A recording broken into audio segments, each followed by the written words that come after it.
सोमवार की जब अष्टमी पड़ती है तब भगवान शिव का पार्वती से मिलन होता है, नारायण का लक्ष्मी से मिलन होता है, राधा का कृष्ण से मिलन होता है और सीता जी का राम जी से मिलन होता है। आज ये वो सोमवार की अष्टमी है। ये कोई सहज नहीं है, ये तो योग है और ठाकुर जी की बड़ी कृपा हुई है, भोलेनाथ जी की बड़ी करुणा हुई है जो आज आप और हम सब बैठकर कथा का रसतत्व ग्रहण कर रहे हैं। एक मन में भाव उत्पन्न कर कर, एक ललकता उत्पन्न कर कर भगवान को पाने का एक प्रयास कर। एक बड़ा सुंदर चरित्र आता है। भगवान शंकर ने एक बार सुरेश्वर रूप लिया, इंद्र का रूप धारण कर। एक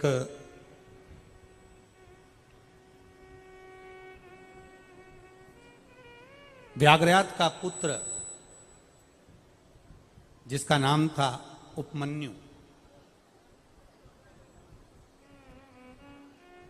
जिसके घर में कोई भोजन का सुख नहीं था, जिसके घर में बहुत सारी प्रसन्नता या बहुत सारा आनंद या बहुत सारा सुख उसके घर में नहीं था।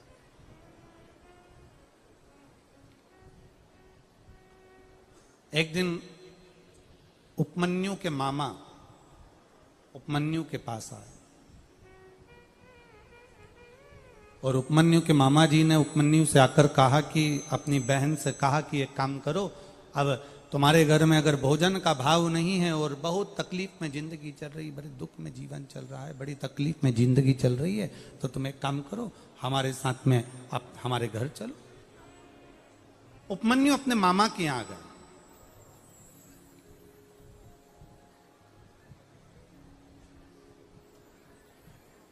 अब शिव महापुराण की कथा कहती है, स्वयं खा लेना सुकृति है, छुड़ाकर खा लेना विकृति है और बांट कर खाना ये मेरे भारत देश की संस्कृति है। अगर भगवान ने शरीर दिया है, मौका दिया है, और ये शरीर भगवान ने दिया, ये मौका दिया, और ये जीवन में कुछ अच्छा हमें परमात्मा ने दिया है, तो हम अच्छा दुनिया को देने का प्रयास करें। पर हमारी आदत थोड़ी सी अलग है।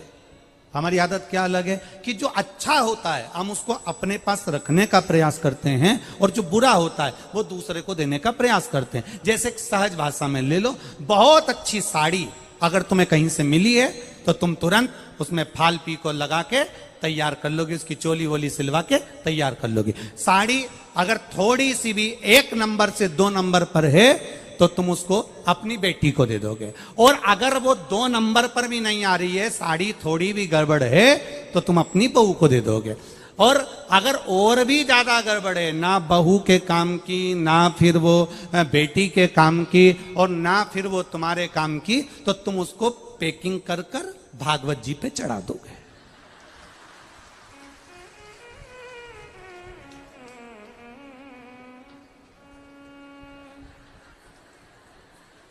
सही है।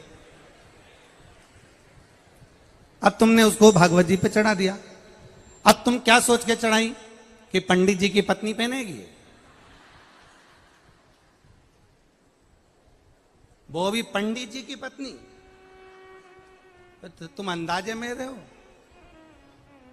महाराज, शिव महापुराण ये कभी नहीं कही कि आप भागवत जी को एक साड़ी चढ़ाओ, कि रामायण जी पर एक जोड़ कपड़े चढ़ाओ। थोड़ा आवाज खोल रहे बाबू, आवाज खोलो बाबू। भगवान ये कभी शास्त्र नहीं कहता कि तुम भगवान को बहुत 100 किलो दूध दो या 50 किलो दूध दो या ये दो या 56 भोग दो या ये प्रदान करो।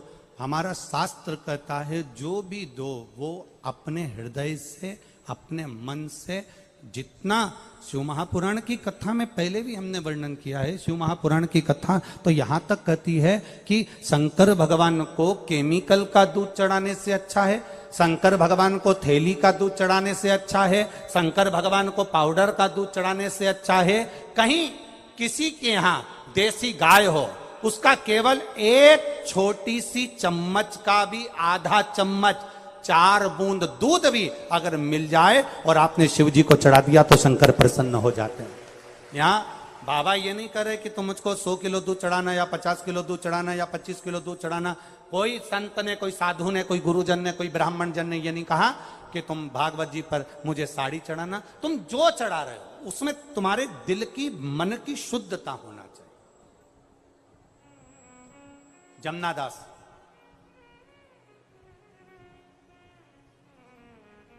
दो सौ बामन वैष्णव की वार्ता में एक संवाद आता है जमुना दास जी का। जमुना दास ठाकुर जी का परम भगत, श्री जी बाबा के परम भगत जा रहे थे और जमुना दास जी जाते जाते उन्होंने एक कमल की फूल की टोकनी में बड़ा सुंदर एक कमल देख लिया और उन्होंने कहा, ये फूल वाले, ये फूल हमको दे दो। कितने का है? फूल वाले ने कहा, ये 5 आने का है, 5 रुपए का। अपन अपनी भाषा में लो, 5 रुपए का। 5 रुपए का? हाँ, ये फूल हमको दे दो, सरकार ले लो। इतने में जमुना दास जी फूल ले रहे थे। नगर का सेठ यवन राज निकल कर जा रहा था। यमन राज जब निकल कर जा रहे थे तो उन्होंने उस फूल को देखा, कितना सुंदर फूल है। जमुना दास जी फूल ले रहे हैं ठाकुर जी के चरणों में चढ़ाने के लिए। जमुना दास जी फूल ले रहे हैं श्री जी बाबा के चरणों का श्रृंगार करने के लिए। यमन राज ने फूल देखा और फूल लेने का विचार करा, कितना सुंदर फूल है, मैं जा रहा हूं वेश्या के घर, अगर वेश्या के जूड़े में ये फूल लगेगा तो वेश्या खुश हो जाएगी। यमन राज ने फूल वाले को रोका, तुम्हारे हाथ में जो फूल है तुम जे जमुना दास को दे रहे हो, ये फूल कितने का है? अब फूल वाले ने सोचा कि सेठ जी आया है फूल लेने के लिए तो फूल की कीमत तो बढ़ेगी। आप प्रैक्टिकल करके देखना, पैदल सब्जी लेने जाना, भिंडी 10 रुपए किलो मिल जाएगी। साइकिल से जाना 11 रुपए किलो, मोटरसाइकिल से जाना 15 रुपए किलो, 4 व्हीलर से सब्जी वाले के सामने नीचे उतरना, बढ़िया डेंटिंग मेंटिंग करके और फिर सब्जी वाले से पूछना भिंडी क्या रुपए किलो है, तो 20 रुपए किलो हो जाएगी। बोलो सही है कि गलत है? ये तुम्हारी गाड़ी की कीमत बढ़ी है, ये तुम्हारी गाड़ी की कीमत बढ़ी है। अब वो जो फूल था, फूल वाले ने कह दिया ये फूल 10 रुपए का। 10 रुपए का? हाँ। यमन राज ने कहा लाओ ये फूल हमें दो। जमुना दास जी ने हाथ जोड़कर कहा, देखो फूल वाले भैया, माली दादा, ये फूल तो मैंने हृदय से ठाकुर जी को दे दिया है, अब ये फूल आप मुझे दे दो। इतने में फूल वाले से यमन राज कहते हैं कुछ भी हो जाए ये फूल मुझे दे दो। जमुना दास जी ने कहा फूल की कीमत 10 रुपए, मैं देने को तैयार हूं, फूल ठाकुर जी के चरणों में जाए। यमन राज ने कहा फूल की कीमत 20 रुपए देता हूं, इस फूल को मैं वेश्या के जूड़े में जड़ूंगा। 20 रुपए का फूल हो गया, माली प्रसन्न हो गया। 5 रुपए का फूल 20 रुपए का हो गया। जमुना दास जी ने कहा मैं 40 रुपए दे दूंगा, फूल मेरे ठाकुर जी के लिए दो। यमन राज ने कहा अरे जमुना दास, अपनी हैसियत देखकर बात करो, तुम्हारे घर में खाने के लाले पड़ते हैं और तुम फूल की कीमत 40 रुपए लगा रहे हो। जमुना दास जी ने कहा सरकार, ये कीमत फूल की नहीं है, कीमत मेरे श्री जी बाबा के चरणों की है, ये कीमत कोई सहज नहीं है हमारा। यमन राज ने कहा फूल की कीमत 80 रुपया। जमुना दास जी ने फूल की कीमत लगा दी 100 रुपया। यमन राज ने फूल की कीमत लगा दी 200 रुपया। जमुना दास जी ने फूल की कीमत लगा दी 400 रुपया। लगाते लगाते फूल की कीमत पहुंच गई, जमुना दास ने लगा दी 50,000 रुपए। यमन राज ने मन में विचार करा, यदि 1 लाख रुपए का एक फूल खरीद कर एक वेश्या को दूंगा तो 1 लाख में 10 वेश्या मेरे घर पर आ जाएगी, क्यों फालतू का पैसा बर्बाद करूं। 50,000 रुपए फूल के लगाए। जमुना दास जी के पास धन नहीं था, बहन के घर गए, जी मेरे पास में धन नहीं, फूल मेरे ठाकुर के चरणों को देना है, कुछ कृपा कर दे। तब बहन ने कहा भैया ये पूरी जायदाद तेरी है, मैं अब भी खड़े दम बेच देती हूँ। पूरी जायदाद बेचकर 50,000 रुपए जमुना दास जी को दिए। जमुना दास जी ने वो फूल खरीदा, ठाकुर जी के चरणों में ले जाकर रखा। जैसे ही श्री जी बाबा के चरणों में ले जाकर रखा, ठाकुर जी का मुकुट जमीन पर गिर गया। जमीन पर जैसे ही मुकुट जमीन पर गिरा, जमुना दास जी की आंखों में जल भर गए और जमुना दास जी रोते हुए ठाकुर जी से पूछने लगे, श्री जी बाबा, ओ ठाकुर, क्या मेरा फूल पसंद नहीं आया? ठाकुर जी कहते हैं जमुना दास, इस फूल के आगे ये हीरे का मुकुट हल्का लग रहा था, इसलिए फेंक दिया है, इसलिए फेंक दिया। ठाकुर जी ने अपने हाथ से फूल उठाया और अपने हस्त कमल पर धारण करा। आज भी नाथद्वारा के श्री जी बाबा का जब दर्शन करोगे, पूरे शरीर पर तुम्हें कोई फूल नजर आए ना आए, ठाकुर जी का जो हस्त कमल ऊपर रहता है, आज भी जमुना दास का फूल उस हाथ पर रखा जाता है, जमुना दास जी के भाव से रखा जाता है। आज भी श्री जी बाबा के हस्त कमल पर एक फूल रखा जाता है, जो जमुना दास जी ने दिया था, वो फूल उस भाव से रखा जाता है। एक फूल, अब हम अंदाजा लगा लें जरा, करवा चौथ का त्योहार आया, करवा चौथ का दिन आया, पत्नी ने कहा पति से मेरे लिए गजरा लिया ना, पति गया गजरा लेने के लिए, कितने का है? 50 रुपए का। इससे अच्छा बता, ये 100 रुपए का। इससे अच्छा बता, ये 150 का। इससे अच्छा बता, ये 200 का है। अपनी पत्नी के लिए लाया तो एक से बढ़कर एक लाया, और मां ने कह दिया बेटा जन्माष्टमी का त्योहार है, ठाकुर जी के लिए माला लिया ना। हो आ रहा था, कितने की है? 60 रुपए की। इतनी महंगी है, कम करो जरा। सर ये इसमें फूल कम है, 40 रुपए की है। इतनी महंगी, इससे कम बताओ। ये 20 रुपए की है, बस दे दो। भगवान के लिए लाया तो हल्के से हल्का लाया, पत्नी और बच्चों के लिए लाया तो अच्छे से अच्छा लाया। जिसकी दृष्टि में भगवान हल्का हो जाता है और परिवार भारी हो जाता है, तो आपकी दृष्टि प्रबल होना चाहिए, आपका भजन प्रबल होना चाहिए। कल किसी ने यहां से जाते समय पूछा था, गुरुजी आपसे एक प्रश्न करना है। हमने कहा बोलो क्या प्रश्न करना है? भगवान का नाम मौन रहकर करना चाहिए कि चिल्लाकर करना चाहिए? भगवान का भजन चुप रहकर करना चाहिए कि चिल्लाकर करना चाहिए? हम उस समय तो कुछ नहीं बोल पाए, परंतु हमारे मन में ये बात तो आई कि आखिर भगवान का भजन कैसे करना चाहिए। तो उसका एक तरीका हमारे संत, हमारे साधु, हमारे गुरुजन, हमारे महात्मादन बताते आए हैं। तुम्हारे घर में जो नौकरानी काम करती है, तुम्हारे घर में जो सेविका काम करती है, तुम्हारे घर में जो दासी काम करती है, तुम्हारे घर में एक चाकर काम करती है, झाड़ू लगाती है, पोछा लगाती है, बर्तन मांजती है, और अगर वो देर अवेर से आती है तो घर की जो सेठानी है वो नौकरानी को चिल्लाती कि नहीं चिल्लाती? जम के बोलो जरा, चिल्लाती है ना? जब सेठानी ने नौकरानी को चिल्लाया, तब नौकरानी क्या करती है? पोछा लगाते लगाते मुंह से धीरे धीरे बड़बड़ाती रहती। बोलो, बोलती कि नहीं बोलती? अब वो क्या बुदबुदाती है, क्या बोलती है? सेठानी मुंह देख रही है, इसकी बड़बड़ा रही है, ये कुछ ना कुछ बोल रही है। सेठानी पूछती भी है क्या बोल रही है, पर वो बोलती कुछ नहीं, बड़बड़ाती बड़बड़ाती, पोछा लगाती, बड़बड़ाती बड़बड़ाती, बर्तन मांजती, बुलबुलाती बड़बड़ाती, वो कपड़े धोती। बस शिव महापुराण की कथा कहती है भगवान का भजन भी उतना ही धीमा होना चाहिए जितना वो कर रही है, धीरे बोल रही है। सेठानी को सुनाई नहीं दे रहा, पर उसके दिल को सुनाई दे रहा है। उस तरह हमारा भजन भी ऐसा होना चाहिए कि अंदर जो परमात्मा बैठा है उसको सुनाई दे, संसार को भले सुनाई ना दे, पर मेरे परमात्मा को सुनाई देना चाहिए, मेरे भगवान को सुनाई दे। हम उस परमात्मा को सुनाने का प्रयास नहीं करते, हम अपने दूसरों को सुनाने का प्रयास करते, हम दूसरे को सुनाने का प्रयास करते, हम परमात्मा को नहीं सुना पा रहे। और जिस दिन हम देव अधिदेव महादेव को सुनाने का प्रयास करेंगे, उस दिन सुख का अनुभव हो जाएगा। महाराज उपमन्यु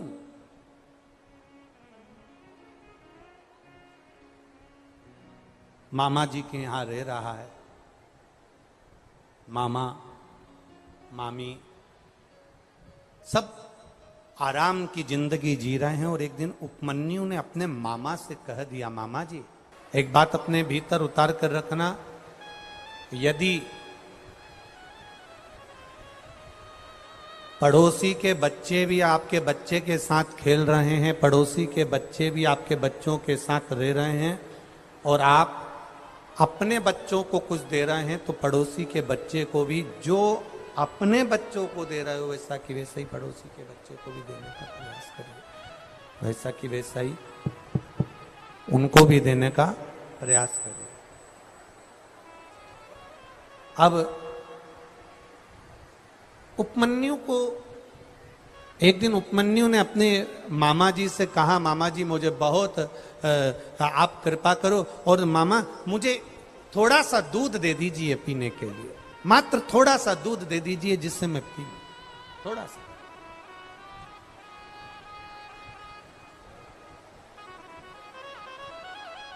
मामा थोड़ा सा दूध दे दीजिए। बार बार उपमन्यु दूध मांग रहा, बार बार मांग रहा।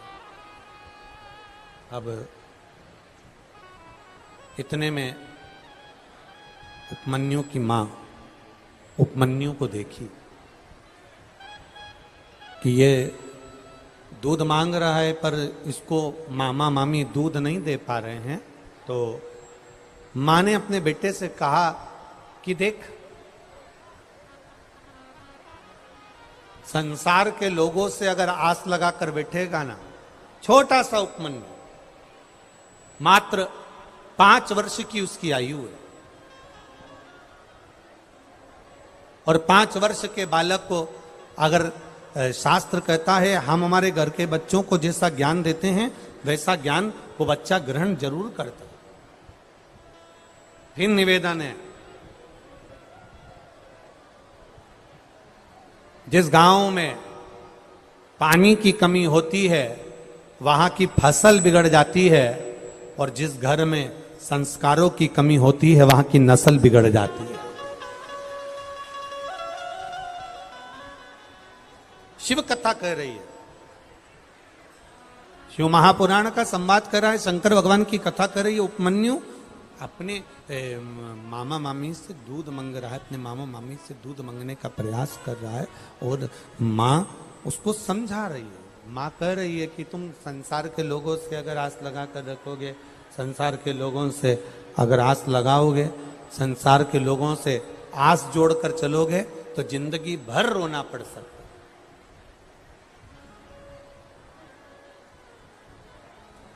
हम भी आपसे कहेंगे, दुनिया से आस लगाने से अच्छा है, दुनिया से मांगने से अच्छा है। शिव महापुराण की कथा कहती है कि एक बार देवाधिदेव महादेव के चरणों में जाकर बैठकर उससे मांग कर देखना, वो दुनिया का सारा सुख प्रदान कर देगा। एक पत्र आया है, देखिए।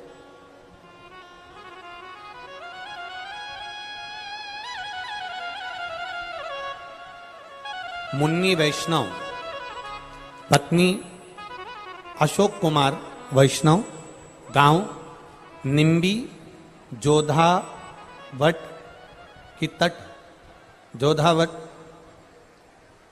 लाडनू जिला, नागौर। मेरा मोबाइल नंबर ये है, कहीं बैठी हो तो हाथ हिला सकती हैं। आप ही हैं, ऐसा हाथ हिला दो एक बार।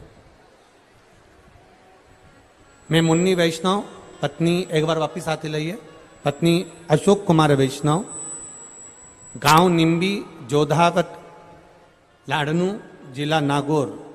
गुरुदेव, एक लोटे जल का मैं क्या वर्णन करूं। मेरा पुत्र हार्दिक 4 साल के वर्ष है।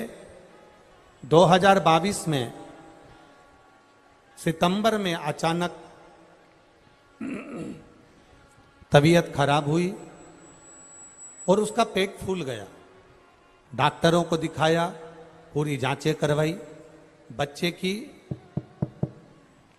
जब पूरी जांचें कराई बच्चे की तो मेरे बच्चे के 4थे स्टेज का कैंसर बताया।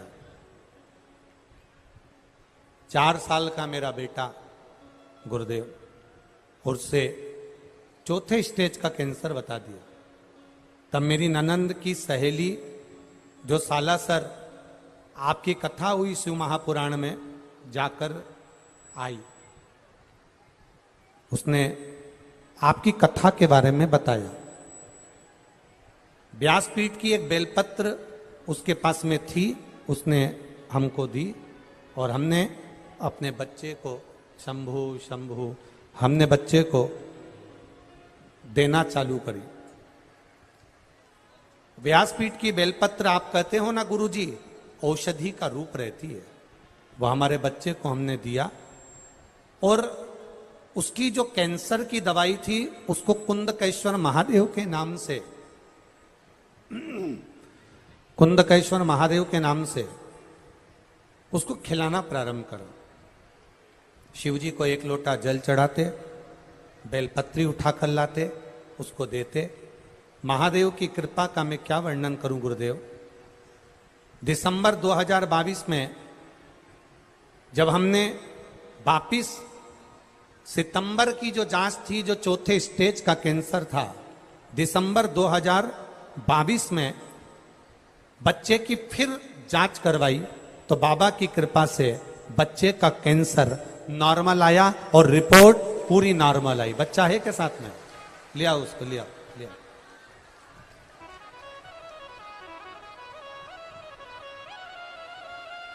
गुरुदेव, मेरा 4 साल का बच्चा जिसको 4th स्टेज का कैंसर, और डॉक्टरों ने जिसका जवाब दे दिया था कि दवाई भी असर नहीं करेगी, वहां मैं इस बच्चे को लेकर आई हूं जिसको मेरे महादेव ने ठीक करा है। 4 साल का बच्चा और 4थे स्टेज का कैंसर मेरे बाबा ने ठीक करा। ये शिव तत्व।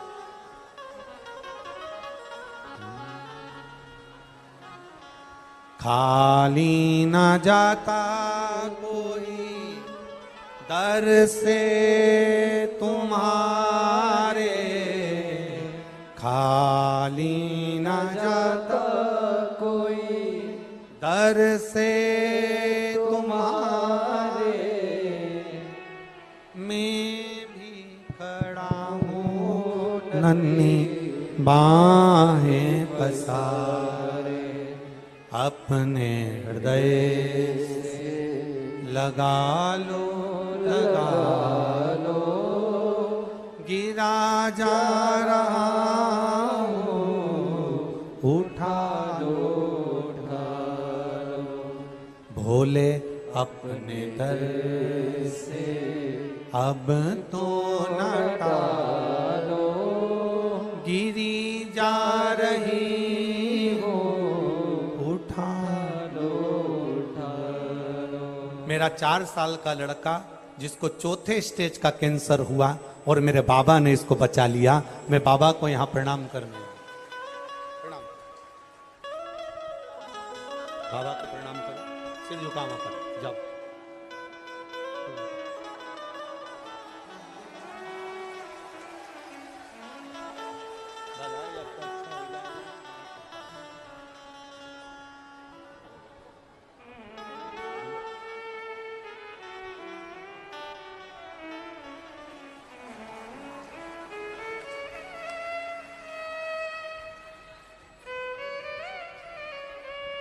अरे लुटा दिया भंडार काशी वाले ने, कर दिया माला माल काशी वाले ने, लुटा दिया, हाँ लुटा दिया, लुटा दिया, हाँ लुटा दिया, वो लुटा दिया भंडार काशी वाले ने, कर दिया माला माल काशी वाले ने।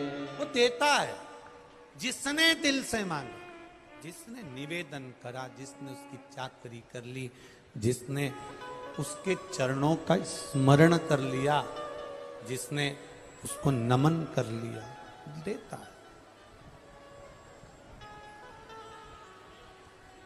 इन्होंने पत्र में लिखा कि डॉक्टर ने 4th स्टेज का कैंसर और वो भी कह दिया था कोई भरोसा नहीं है।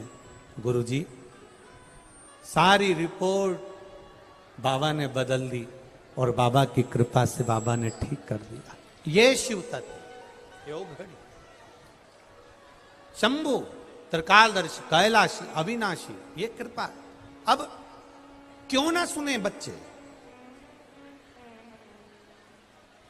हम आपसे भी निवेदन करेंगे, आपसे प्रार्थना करेंगे, हम आपसे निवेदन करेंगे, प्रार्थना करेंगे, घर का एक एक बच्चा घर का एक एक व्यक्ति शंकर के मंदिर जाना प्रारंभ करे, शिव को प्रणाम करना प्रारंभ करे, शिव को दंडवत करना प्रारंभ करे। जब हम शिवालय के अंदर प्रवेश करते हैं, ऊपर बैठे हुए रुद्रगण, भगवान शंकर के गण हमारे भीतर के पाप को, हमारे भीतर के कष्ट को, हमारे भीतर की तकलीफ को भगवान के गण खींच लेते हैं। हम बाबा के पास जाएं तो ये हम दिन तिथि पल क्या देखें, हम तो ये देखें कि बाबा हमारी कब सुन ले। उपमन्यु ने 5 वर्ष का बैठा है, उपमन्यु 5 वर्ष रो रहा है, मुझे 1 गिलास दूध चाहिए। उपमन्यु रो रहा है, 1 गिलास मुझे दूध चाहिए, मुझे भूख लगी है। मां, क्या मुझे दूध नहीं मिलेगा? रो रहा है। प्रेशर खोलो, प्रेशर। उपमन्यु रो रहा है, क्या मां मुझे 1 गिलास दूध नहीं मिलेगा? बस ठीक है, आप मुझे 1 गिलास दूध दे दो। मां समझा रही अपने बेटे को, मां समझा रही अपने पुत्र को, किसी दूसरे के आश्रित मत रहना, किसी दूसरे के भरोसे मत रहना। अगर आश्रित रहना, भरोसा रखना, तो मेरे बाबा का भरोसा रखना। आप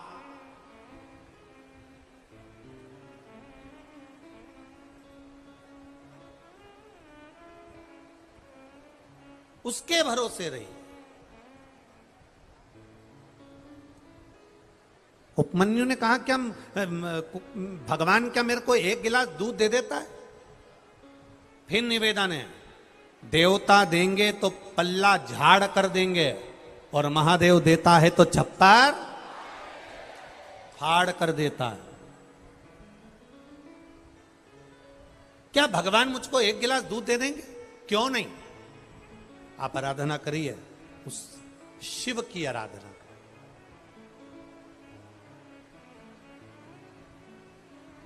ये जो अभी कथा के बीच में माला पिन्हाने के लिए आए, ये फिरोजाबाद से आते हैं। हर कथा में फिरोजाबाद से 3 माला लेकर आते हैं। पहली बार जब कुबेरेश्वर धाम आए थे कथा में, तब हालत कुछ थे, तो बाबा से कह कर गया था, बाबा अगर तूने मेरी पुकार सुन ली और भंडार भर दिया, कोई कथा खाली नहीं जाएगी, हर कथा में तेरी माला फिरोजाबाद से जाएगी। ये शिव। और यहां कितने बैठे हैं, ना जाने कितने लोग बैठे हैं, जिनके भीतर एक विश्वास, एक श्रद्धा, एक भरोसा, एक दृढ़ता शंकर के प्रति है, भाव जिनका जागृत है शिव के एक अड़भंग भाव के लिए, सेवा के प्रति।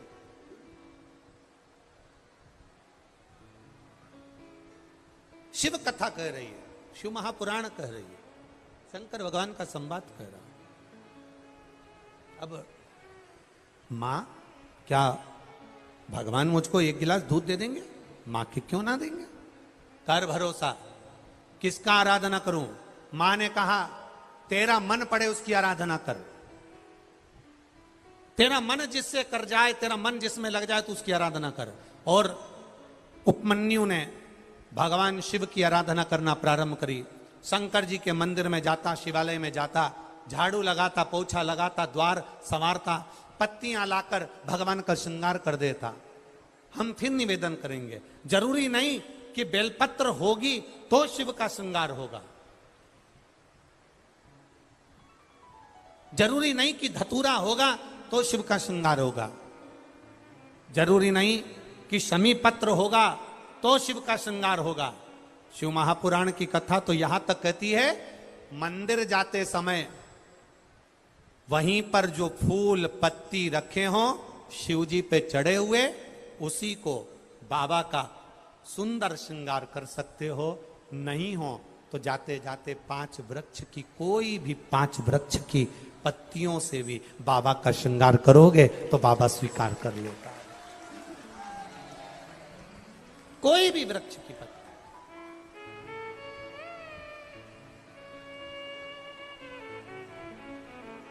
आपके पास में बेलपत्र हो चलेगी, ना हो शिव जी की लीजिए, शिव जी को चढ़ा दीजिए। समी पत्र हो चलेगी, ना है हाथ जोड़ लीजिए, बाबा को स्वीकार।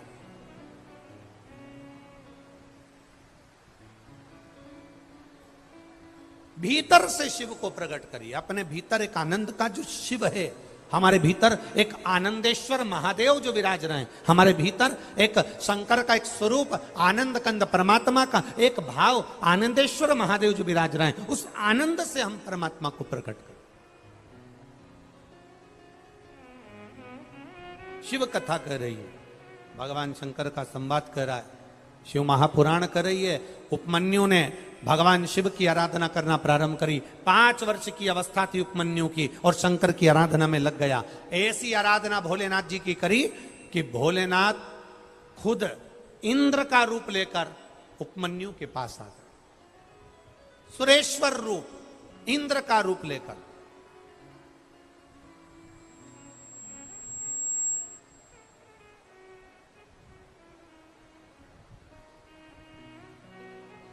शिव जी का एक अवतार है, सुरेश्वर अवतार।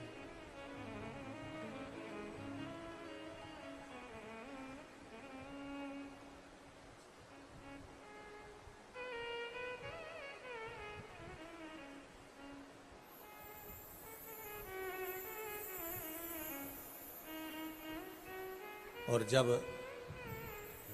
शिव का एक अवतार सुरेश्वर अवतार जब रूप धारण करा, सुरेश्वर रूप जब शिव जी धारण करे, तब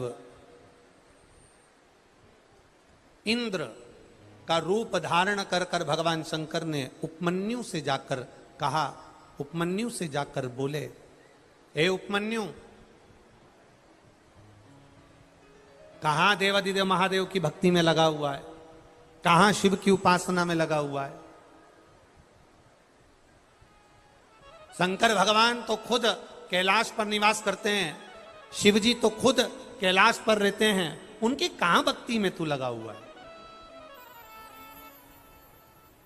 छोड़ उनकी भक्ति। उपमन्यु, भगवान शिव इंद्र का सुरेश्वर रूप धारण कर कर कहते हैं, अगर तुझे भक्ति करना ही है ना उपमन्यु, तो एक काम कर, मेरी स्वयं की इंद्र की भक्ति कर। अगर तू इंद्र की भक्ति करेगा तो तेरा सब कार्य सफल हो जाएगा। उपमन्यु सुनता रहा, सुनता रहा, सुनता रहा, पर बोला कुछ नहीं। आखिरी में उपमन्यु से भगवान शंकर जो इंद्र का सुरेश्वर रूप धारण कर कर आए थे, उन देवादिदेव महादेव ने सुरेश्वर रूप में, इंद्र के रूप में शंकर भगवान की निंदा करना प्रारंभ कर दी। खुद ने खुद की निंदा।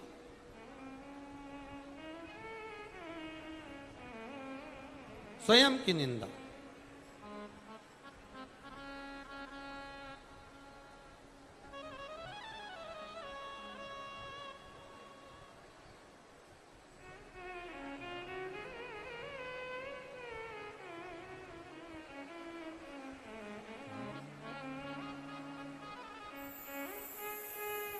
पार्वती तेरा भोला जगत में सबसे निराला है।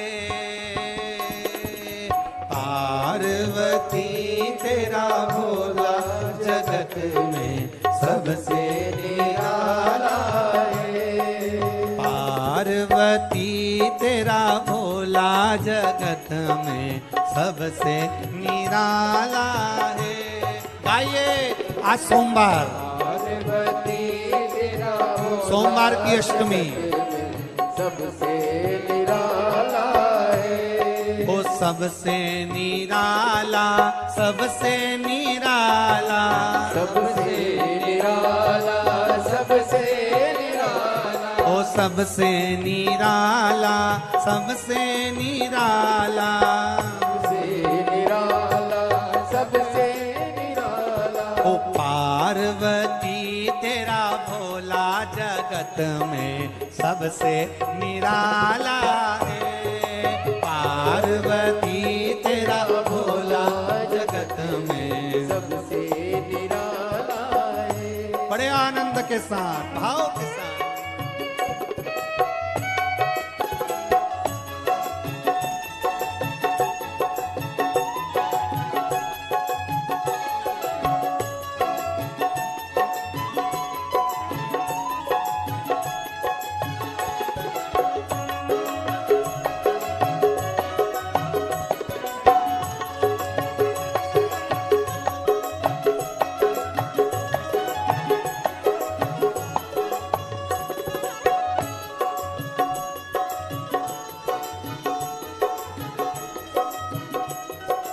शंभो।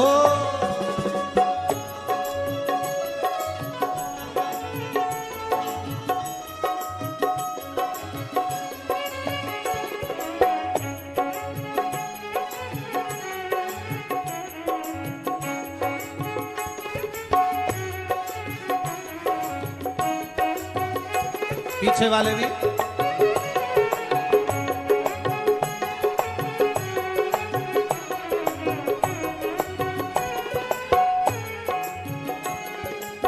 शीश भोले के गंगा विराजे, शीश भोले के गंगा विराजे, ओ शीश भोले के गंगा विराजे, शीश भोले के गंगा विराजे, जटा में गंगा की धार, धार में जगत समाया है। जटा में गंगा की धार, धार में जगत समाया है। पार्वती तेरा भोला जगत में सबसे निराला है। ओ पार्वती तेरा सबसे निराला है, सबसे निराला, सबसे निराला, सबसे निराला, सबसे निराला, ओ सबसे निराला, सबसे निराला, सबसे निराला, सबसे निराला, ओ पार्वती तेरा भोला जगत में सबसे निराला है। पार्वती तेरा भोला जगत में सबसे निराला है। जय हो।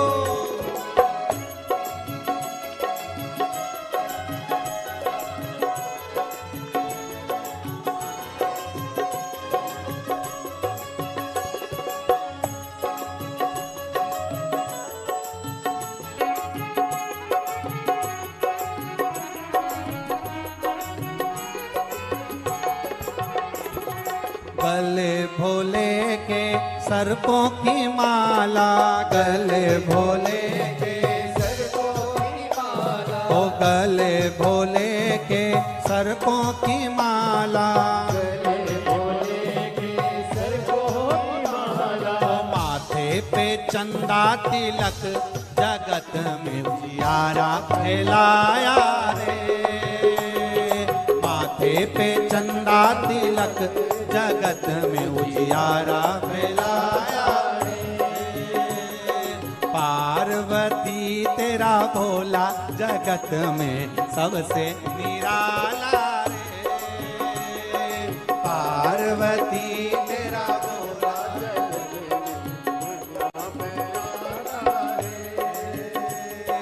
सबसे निराला, सबसे निराला, ओ सबसे निराला, सबसे निराला, अरे पार्वती तेरा भोला जगत में सबसे निराला रे। पार्वती तेरा भोला जगत में सबसे निराला है। हरि पार्वती तेरा भोला जगत में सबसे निराला रे। पार्वती तेरा भोला जगत में सबसे निराला है, हाँ सबसे निराला रे। सबसे निराला है, ओ सबसे निराला रे। सबसे निराला।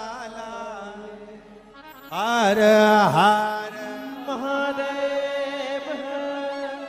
शिव बाबा की सुंदर सोमवार की अष्टमी है। दिल से बाबा से प्रार्थना करिएगा। जहां सूखा हो वो बैठ कर करें, जहां पानी पानी हो रहा हो, बहुत गीला हो रहा हो, वो खड़े खड़े करें, पर बाबा से दिल से प्रार्थना। श्री शिवाय नमस्तुभ्यं। श्री शिवाय नमस्तुभ्यं। श्री शिवाय नमस्तुभ्यं। श्री शिवाय नमस्तुभ्यं। श्री शिवाय नमस्तुभ्यं। भोला सब दुख काटो हमारा ओ भोला सब दुख काटो हमारा। शिव शंकर जपूं तेरी माला भोले बाबा जपूं तेरी माला। भोला सब दुख काटो हमारा। ओ भोला सब दुख काटो मारा।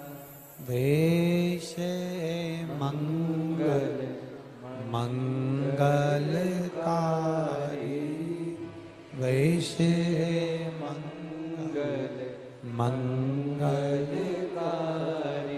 शमशान वासी हमारा शमशान वासी हमारा। ओ भोला सब दुख काटो हमारा। ओ भोला सब दुख काटो। शिव कथा कहती है, उपमन्यु ने शिव की आराधना करी, झाड़ू लगाया, पोछा लगाया, मंदिर में शंकर जी का श्रृंगार करा। जो बेटा बेटी, जो माताएं, जो पुरुष शंकर जी के मंदिर में जाकर शंकर जी का श्रृंगार करते हैं, कभी अपने भीतर अहंकार मत लाना कि मैं शिव जी के मंदिर में जाकर शंकर जी का श्रृंगार करती हूं, बल्कि खुश होना कि इतनी बड़ी कॉलोनी में, इतने बड़े मोहल्ले में, इतने बड़े गांव में शंकर जी ने उनकी सेवा के लिए मुझे चुनकर रखा।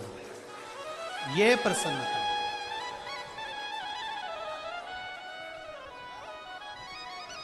जब हमारे भीतर ये प्रसन्नता होती है कि भोलेनाथ जी ने हमको चुना उनकी सेवा के लिए, उनके श्रृंगार के लिए, उनकी पूजन के लिए, तो ये एक अंदर से आनंद की अनुभूति है। उपमन्यु सेवा में लगे रहे। शंकर भगवान इंद्र का रूप लेकर, सुरेश्वर रूप लेकर आए। समझाया उपमन्यु को, मेरी पूजन करो, शंकर की पूजन बंद कर दो। शिव जी की पूजन को मना करा। जब शंकर भगवान की पूजन को मना करा और उसके बाद में शंकर जी की निंदा करना प्रारंभ करी, तब उपमन्यु को क्रोध आ गया। तब उपमन्यु को गुस्सा है। कई लोग ऐसे हैं, शंकर भगवान की अगर कोई निंदा करता है, शिव जी के लिए कोई शब्द कहता है, शंकर के कोई भक्त के लिए अगर कोई बोलता है, तो लोग उठकर कह देते हैं, तुमसे तो कुछ नहीं मांगा ना, तुमसे तो कहने नहीं आया ना, तो फिर क्यों निंदा कर रहे हो, क्यों बोल रहे हो। जाना है शंकर के मंदिर जाओ, लोटा भर के जल चढ़ाना हो तुम्हारी मर्जी, ना चढ़ाओ तुम्हारी मर्जी, शंकर का भजन करो तुम्हारी मर्जी, ओम नमः शिवाय बोलो तुम्हारी मर्जी।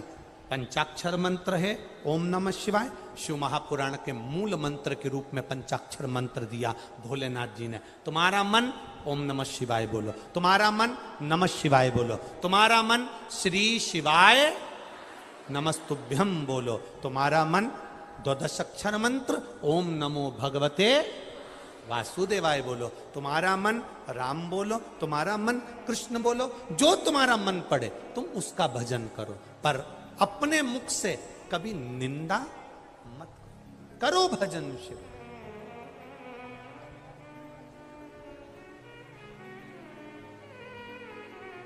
एक बेटी पार्वती देवी परमेश्वर लाल प्रजापत गांव पड़ीहारा तहसील रतनगढ़ जिला चूरू राजस्थान से आई हैं, जिनका मोबाइल नंबर ये लिखा है। कहीं बैठी हैं तो हाथ हिला सकती हैं, कहीं हो तो अपना, अच्छा ठीक है दिख गए, ऐसे हिला दो एक बार, हाँ ऐसे हिलाओ एक बार, वापिस हिलाइए, ठीक है ठीक। चैनल वाले दिखा ले बास को, उनको एक बार वापिस हाथ हिलाइए। पार्वती देवी परमेश्वर लाल प्रजापत गांव पड़ीहारा तहसील रतनगढ़ जिला चूरू राजस्थान से हैं। गुरुजी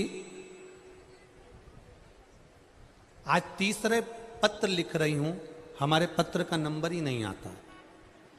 मैं 2-3 सालों से शिव महापुराण की कथा सुन रही हूं। मेरी पुत्री 3 साल से सरकारी नौकरी की तैयारी कर रही थी, लेकिन सिलेक्शन नहीं हो रहा था। मैं रोज मंदिर जाती हूं और मेरी पुत्री के लिए भी विनती करती हूं। मैंने उसके लिए पशुपति व्रत भी करा। कुछ दिन बाद एसएससी परीक्षा का परिणाम आना था। मेरी बेटी ने उसकी एग्जाम की तैयारी करी। मैंने मेरी बेटी से कहा, शंकर भगवान पर एक बेलपत्र शहद का प्रयोग करो, जल चढ़ाओ, धतूरा चढ़ाओ, शिव जी को अर्पित करो। और फिर मेरी बेटी ने उस एसएससी परीक्षा की तैयारी करी, खूब मेहनत करी, और बाबा के भरोसे रहकर मेरी बेटी मुझसे बोली भी, माँ बेलपत्र पर शहद लगाकर जाने से क्या होगा, पढ़ाई तो करना है ना। मैंने अपनी बेटी से कहा कि गुरुजी कहते हैं पढ़ो, दिल लगाकर पढ़ो, मेहनत करो, परिश्रम करो, पर आखिरी में शंकर भगवान पर भी भरोसा कर कर जाओ। मेरी बेटी एग्जाम देने के लिए गई और 15 अंक उस एग्जाम में अनिवार्य थे, पर मेरी बेटी का 14 अंक आया, 15 अंक नहीं आया। गुरुदेव, मेरी बेटी बहुत रोई, मेरे गले लगकर रोई और कहने लगी, आज के बाद मैं शंकर जी के मंदिर नहीं जाऊंगी, जल नहीं चढ़ाऊंगी। मैंने मेरी बेटी से कहा, कोई बात नहीं, अगली बार परीक्षा की तैयारी करो। मेरी पुत्री बोली, अगली बार क्यों? तुम तो कहती हो कि शंकर जी सब देते हैं। तब आपने कहा था कि शंकर भगवान सब देते हैं, तू मेहनत कर और शिव जी पर आश्रित होकर जा। तो फिर शंकर भगवान ने मेरी मेहनत का फल मुझे क्यों नहीं दिया? अब मैं मंदिर नहीं जाऊंगी। मैंने कहा, मंदिर जाना तो चालू रख बाबा साहब। नहीं मां, अगर तेरा शंकर सच्चा है और तू टीवी पर शिव महापुराण की कथा सुनती है, वो सीहोर वाले महाराज की, तो उसको भी कह दे, अगर वो सच्चा है तो मेरे 14 अंक आए, उस अंक को वो बढ़ाकर बता दे। मेरी बेटी ने जिद पकड़ ली। मैंने भी शंकर जी के मंदिर में जाकर बाबा से कहा, ना उस सीहोर वाले की शान जाने देना, ना हमारी आन जाने देना, कुछ तो कर दे। बाबा की ऐसी कृपा हुई, रिजल्ट सरकार ने फेल करा, दूसरी बार फिर रिजल्ट आया और मेरी बेटी का 6 अंक बढ़कर आया। और मेरी बेटी प्रशासनिक अधिकारी की पोस्ट पर है। मेरे पूरे चूरू क्षेत्र में इतनी बड़ी पोस्ट किसी लड़की की नहीं जो मेरी बेटी को भगवान ने दी है। मैं आप प्रणाम करने के लिए, बधाई हो बहन जी आपको। बैठिए, हर हर नमः। बैठिए। ये शिव तत्व है। खाली ना जाता कोई दर से तुम्हारे, मैं भी खड़ा हूं नन्ही बाही फसा। आप करो उससे प्रार्थना। आप जाओ शिव के मंदिर, आप शंकर की आराधना करो। आज सोमवार की अष्टमी है, शिव मंदिर का दर्शन करो, शंकर की चौखट का स्मरण करो, अपने घर में शंकर का स्मरण करिए। श्री शिवाय नमस्तुभ्यम को जपिए, ओम नमः शिवाय को जपिए, नमः शिवाय को जपिए। तुम्हारी मर्जी पड़े उसको जपो, पर दिल से बाबा से प्रार्थना करो, वो स्वीकार करेगा। उपमन्यु को जब निंदा करी देवाधिदेव महादेव की, उपमन्यु को क्रोध आ गया और एक पानी का लोटा उठाकर उपमन्यु मारने के लिए दौड़ा।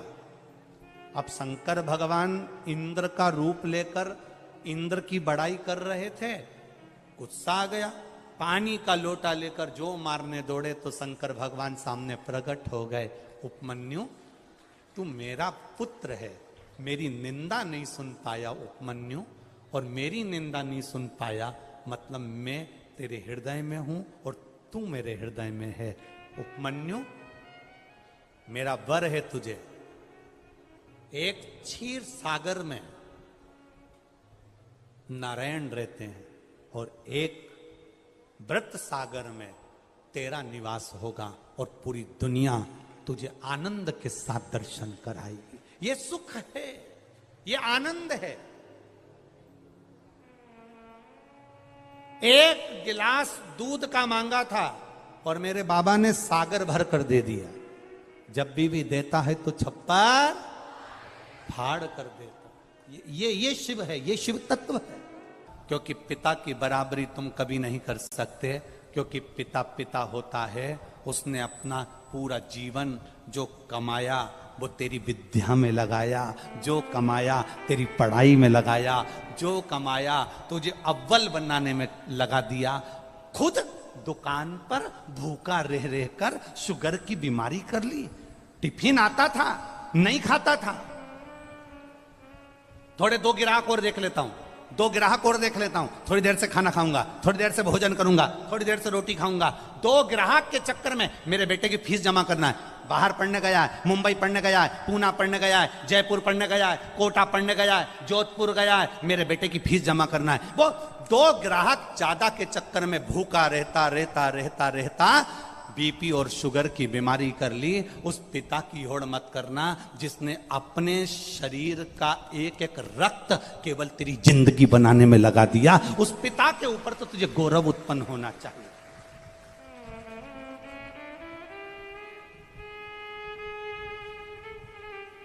बड़ा दुख होता है जब किसी के मोबाइल पर हम स्टेटस पर देखते हैं ना, माय वाइफ माय लाइफ। बड़ा दुख होता है जब किसी के मोबाइल के स्टेटस पर देखा जाता है कि माय वाइफ माय लाइफ। तुम्हारे लाइफ बनाने में तुम्हारी वाइफ ने क्या क्या करा, एक बार पत्र में लिख के तो भेज भेरू। मैं तो इंतजार में बैठा हूं।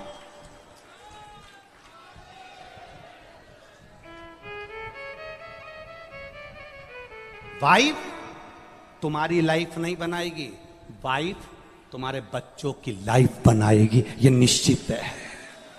वाइफ, हां, वाइफ किस जगह पर खड़ी होती है? वाइफ लाइफ कब होती है? जब तुम बीमार पड़े हो, तकलीफ में हो, कष्ट में हो, कर्जे में लदालूम हो गए, दुख की घड़ी है और तुम्हारी पत्नी तुम्हारे सामने खड़ी होकर कह दे चिंता मत करना, कर्जा भी हो गया तो मरने की मत सोचना, बीमारी आ गई ना टेंशन मत लेना, मैं तुम्हारे साथ कदम से कदम मिलाकर चलूंगी, चिंता मत करना। तब लिखना माय वाइफ माय लाइफ है। ये मुझे ज्ञान दे रही है, ये मुझे समझा रही है, ये मुझे ज्ञान का स्मरण करा रही है। और नहीं तो अपने मोबाइल पर लिखना चाहिए my father my mother my life. मेरा पिता और मेरी माँ ही मेरी लाइफ है, जिसने मेरी जिंदगी बनाई है। हम तुम्हारी पत्नी का विरोध नहीं कर रहे, क्योंकि हमें तुम्हारी पत्नी का विरोध करना भी नहीं है। जैसी मिली है तुम निभा रहे हो। हम तुम्हारी पत्नी का क्या विरोध करें?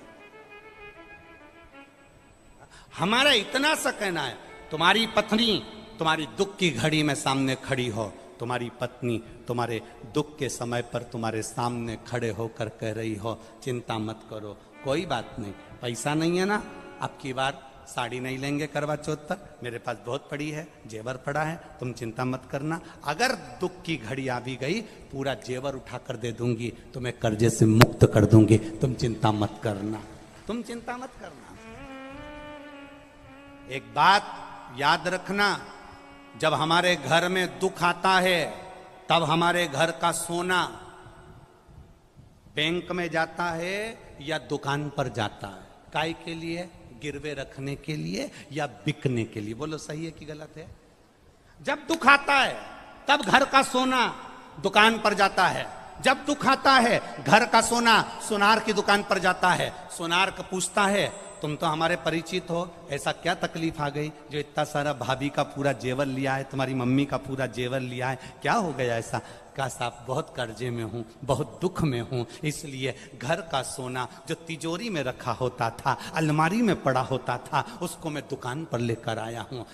दुख की घड़ी में घर का सोना सुनार की दुकान पर जाता है, सुनार पैसे देता है, तब हमारा कर्जा चूक जाता है। जब दुख की घड़ी में घर का सोना सुनार के पास जाए तो समझ लेना कि दुख की घड़ी में अगर तिजोरी में रखा सोना दुकान तक जा रहा है तो दुख की घड़ी में हमें महादेव के दरवाजे तक जाना है, तो सोना दुकान पर नहीं जाएगा, अपने आप सब काम हो जाएगा।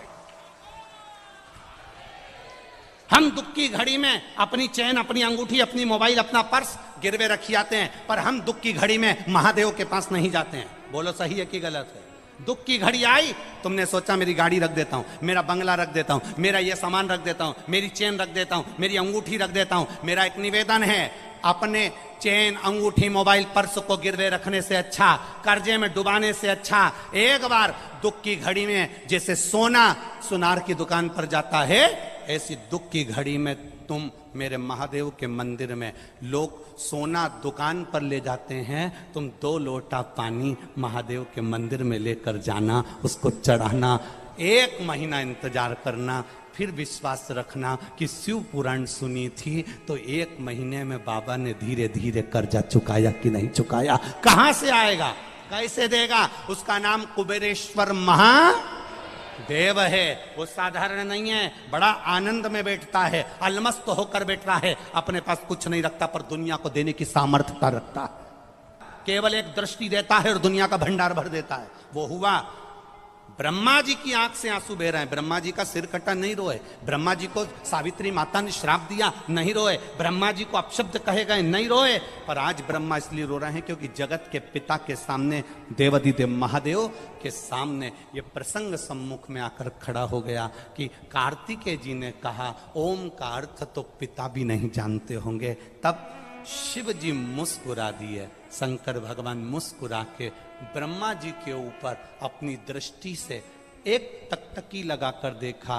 ब्रह्मा जी ने उसी क्षण कार्तिकेय का हाथ पकड़ा और हाथ पकड़कर षडानंद कार्तिकेय को 12 लाख व्याकरण के काव्य से कार्तिकेय को ज्ञान देना प्रारंभ कर दिया। षडानंद कार्तिकेय ने ब्रह्मा जी के चरण पकड़ लिए। मैंने मेरे पिता के लिए शब्द कह दिया, मेरे जैसा कौन होगा? कौन?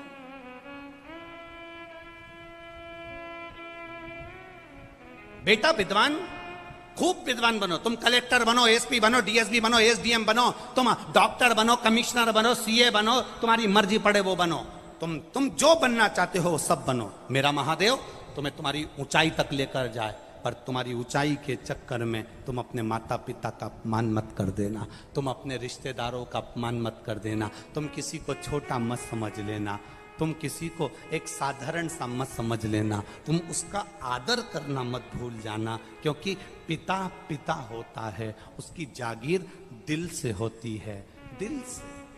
वो धन दे कि ना दे पर मन बहुत देता है।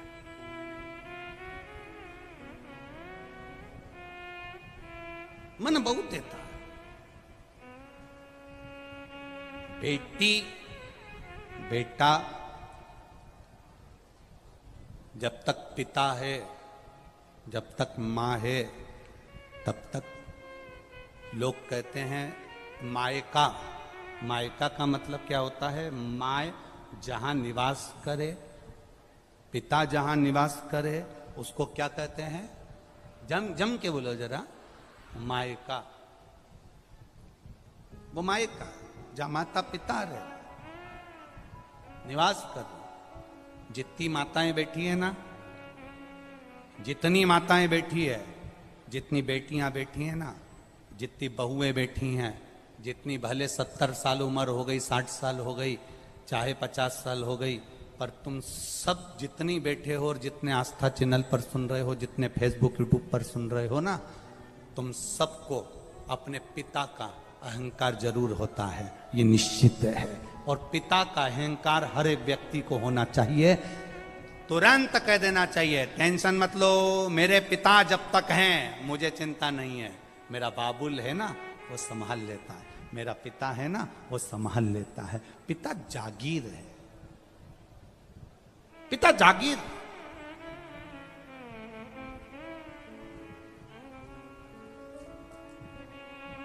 ब्रह्मा जी की आंख में आंसू थे, शिव जी ने दृष्टि कर दी। शंकर जब दृष्टि करता है तो फिर सब काम हो गया।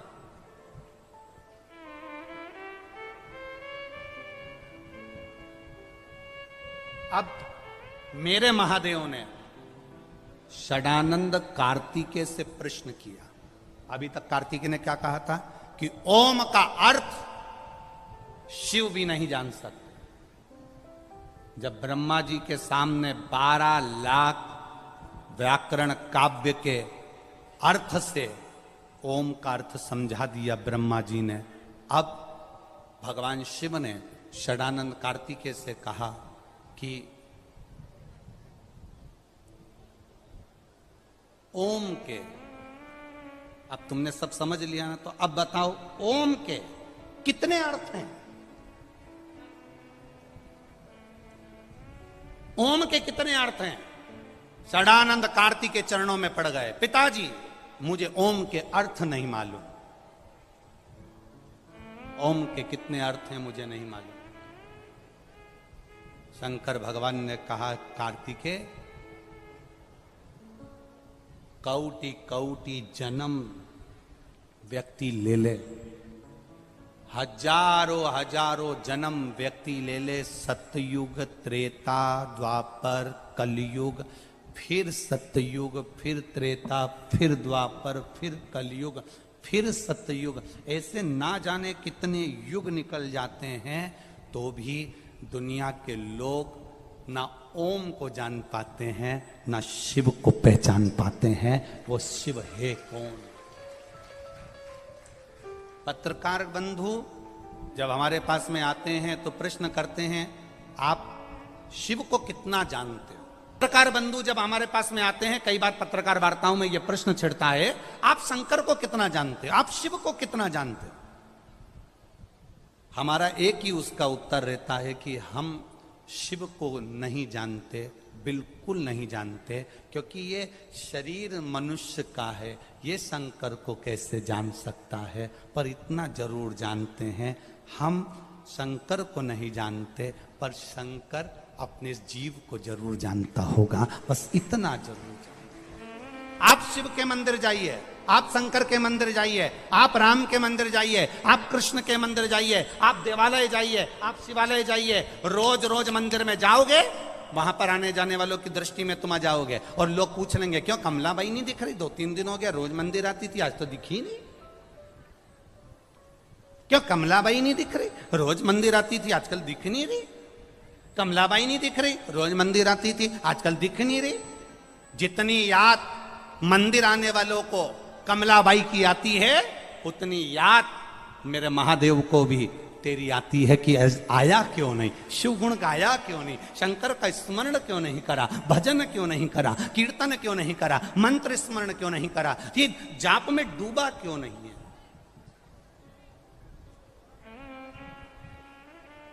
कौटि कौटि जन्म ले लो तो भी शंकर को नहीं जान सकते। क्या जानोगे आप शंकर भगवान को? केवल इतना कि वो भांग पीता है। शंकर को इतना ही जानोगे कि नंदी पर बैठता है। शंकर को इतना जानोगे कि उसके गले में सांप है। शंकर को इतना जानोगे कि उसके सिर पर चंद्रमा है। शंकर को इतना जानोगे कि बाघंबर पहना है। शंकर को इतना जानोगे कि भस्मी लपेटा है। शंकर को इतना जानोगे कि सिर पे गंगा है। शंकर को इतना जानोगे कि 3 नेत्र हैं। शंकर को इतना जानोगे कि बस त्रिशूल है। शंकर को इतना जानोगे कि उसके हाथ में डमरू है। शंकर को केवल इतना तक जानना नहीं है, हमें शंकर को यह जानना है कि ब्रह्मा ब्रह्मलोक में रहते हैं, बैकुंठ में मेरे नारायण रहते हैं। पृथ्वी का कार्यभार संभालने के लिए शंकर भगवान को छोड़ा गया। इसलिए छोड़ा गया कि संसार के मनुष्य जब दुखी होंगे, शिव के ये भूमि पर रहने वाला, पृथ्वी पर रहने वाला जब तकलीफ में होगा तो देवता भी पृथ्वी पर होना चाहिए। एक बहू जयपुर में रह रही है और एक बहू तुम्हारे साथ में रह रही है। तुम्हारे को दुख आएगा तो जयपुर वाली पहले आएगी कि तुम्हारे पास वाली आएगी? बोलो बोलो, जम के बोलो जरा। पास वाली आएगी। अब तुम पास वाली से बात भी नहीं करती, क्योंकि जो पास में होती है ना, उससे बड़ी चिढ़ होती है। दूर के ढोल सुहावने लगते हैं। जब वो जयपुर वाली आती है, दिवाली पे बस सिर पे पल्लू डाल के मम्मी जी मम्मी जी मम्मी जी मम्मी जी करके 2-4 अंगूठी और सामान लेके बच जाए, अगली दिवाली आए, अगली दिवाली। और जब भी मिलेगी बस मीठी छुरी, मम्मी जी मम्मी जी मम्मी जी। और मम्मी जी एक बार जरा जयपुर जाके तो देख ले। जितना समय तू अपनी ये साथ रहने वाली बहू के साथ रह रही है, इतनी वो बाहर रहने वाली बहू के साथ केवल 2 महीना रह के बता दे, घाट घाट का यही पुष्कर के 52 घाट का पानी पिला देगी।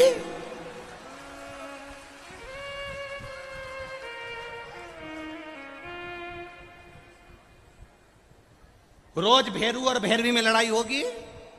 आ गई तुम्हारी मम्मी, तुम ही रख लो। आ गई तुम्हारी मम्मी। अब मैं अच्छे से कपड़े भी नहीं पहन सकती, ना जा सकती। आ गई तुम्हारी मम्मी। अब रोज भगवान से प्रार्थना करेगी, भोलेनाथ ये पुष्कर कब जाएगी? जो साथ में रह रही है वो थोड़े ही अपशब्द बोल सकती है। जो साथ में रह रही है वो ताना दे सकती है। जो साथ में रह रही है वो थोड़ा अपशब्द बोल देगी। जो साथ में रह रही है वो झगड़ा कर लेगी। जो साथ में रह रही है वो तुमसे आड़ा टेढ़ा बोल सकती है, क्योंकि साथ रह रही है। जो साथ रहती है वो तुमसे अपशब्द बोल सकती है, ताना दे सकती है, गाली दे सकती है, अपशब्द बोल सकती है। तो दुख आएगा तो वो जयपुर वाली बाद में तुम्हारी पास वाली जिससे तुमने झगड़ा करा वो आके खड़ी हो जाएगी। बस खड़ी भी हो गई ना, और कुछ नहीं करे, 2 बार बेटों को फोन ही लगा दे कि तुम्हारी मम्मी की तबीयत खराब हो गई, और बेटे बस इतना ही कर देगी ना तो ही तुम पार हो गए, समझ लो, इतना ही।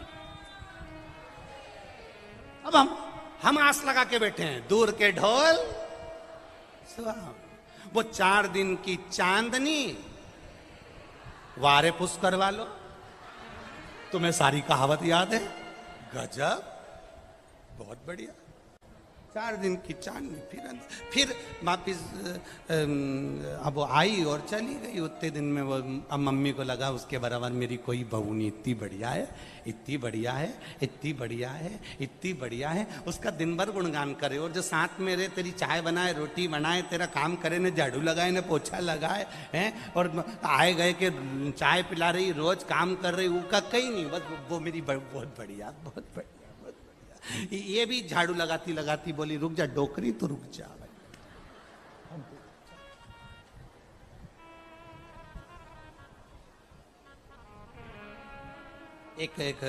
एक ससुर की 4 बहू, ससुरा मर गया, बहुएं धाड़ धाड़ के रोने लगी, खूब नई नई डिजाइन में रोई, खूब।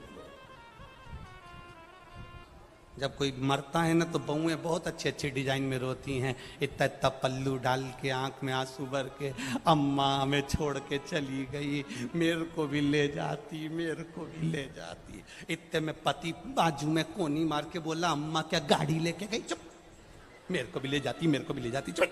फिर इसने डिजाइन चेंज करी, अरे जो रोड पट। जो रोई तो क्या।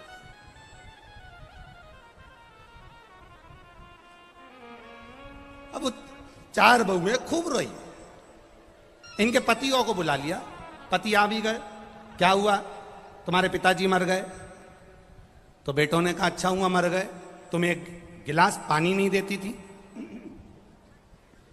तुम भी तो यही चाहती थी कि पिताजी मर जाएं, फिर रो क्यों रही हो। बहुए कहने लगे तुम्हारे पिताजी मर गए उसका दुख नहीं है, पर दुख इतना सा है तिजोरी की चाबी